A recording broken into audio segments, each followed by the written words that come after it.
முஸ்லிம்கள் பல காலம் உழைத்து சேமித்த செல்வத்தை வங்கியிலே செலுத்துகின்ற டெபாசிட் செய்கின்றனர். ஆனால் அதற்கான வட்டியை பெறுவதில்லை சிலர். இது பிற மனிதரிலிருந்து அவர்கள் பெறுவதில்லை. வங்கி தான் அவர்களுக்கு அந்த வட்டி தொகையை வழங்குகிறது. இந்த தொகையை அவர்கள் பெற்றுக்கொள்ளலாமே. இது குறித்து டாக்டர் ஐயா அவர்கள் பதில் வழங்க கேட்டுக்கொள்ளுங்கள். ஐயா அவர்கள் கேட்கிற கேள்வி, முஸ்லிம்கள் ரொம்ப கஷ்டப்பட்டு உழைச்சி பேங்க்ல கொண்டு பணத்தை போடுறாங்க. போட்டா அதுல இருந்து ஏதாவது வட்டியை பெறதானே நியாயம். அந்த வட்டியை வாங்க வேண்டாம்னு பல முஸ்லிம்கள் வாங்காமலே விட்டுறாங்க.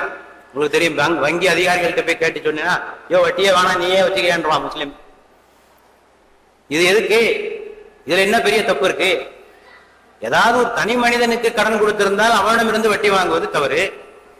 ஒரு வங்கியிடமிருந்து வாங்கினா என்ன தப்பு இருக்கு என்பதுதான் ஐயா அவர்களுடைய கேள்வி. முதலாவது, வட்டி நன்மையா தீமையா, இது ஒரு முடிவுக்கு வாருங்க.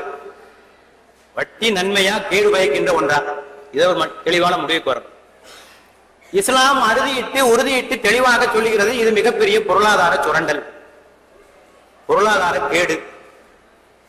கால் மார்க்ஸ் அவர்களும் இந்த கருத்தை சொல்லியிருக்கிறார்கள். வட்டி ஒரு பெரிய கொடுமை என்பதாக சொல்லியிருக்கிறார்கள். ஆக இது கேடு என்று உணர்ந்த பின் அதை எந்த வடிவத்தில் வாங்குவதும் தவறு. தீமைன்னா எங்கதான் தீமை தான் இல்லையா? சாராயம் குடிக்க கூடாதுன்னா எங்கேயுமே குடிக்க கூடாது. இந்தியாவில் குடிக்க கூடாது, அமெரிக்காவில் குடிக்கலாம்னு சொல்ல முடியாது.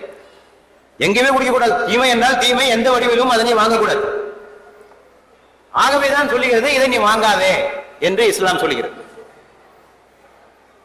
முஸ்லீம்கள்ட்ட கூட நீங்க சொல்ற மாதிரி ஒரு கருத்து இருக்கு. என்ன சொல்றாங்க? முஸ்லீம்கள கூட சிலர் சொல்றாங்க, தனி மனிதனுக்கு கடன் கொடுக்கிற போது அவனிடமிருந்து வட்டி வாங்குவது தவறு.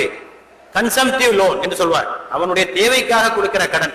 இதுல கடன் வாங்குறது, கடன் கொடுத்தா அதுல வட்டி வாங்குறது அநியாயம்.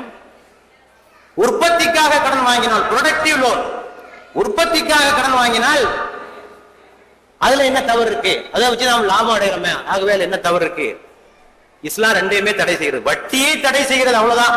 வட்டி எந்த வடிவத்திலும் இருக்கக்கூடாது. ஏனென்றால் அந்த தீமையை முற்றாக ஒழிக்க விரும்புகிறது. ஒரு தீமையை முற்றாக ஒழிக்க விரும்பிவிட்டு அதை ஏதாவது ஒரு வடிவத்தில் அதற்கு ஆதரவு கொடுத்தால் எப்படி? அதான் அங்கே உள்ள கேள்வி. இன்னொன்றையும் கவனிக்க வேண்டும். பேங்க் லோன் கொடுக்கறானே, சும்மாவா கொடுக்கறான்?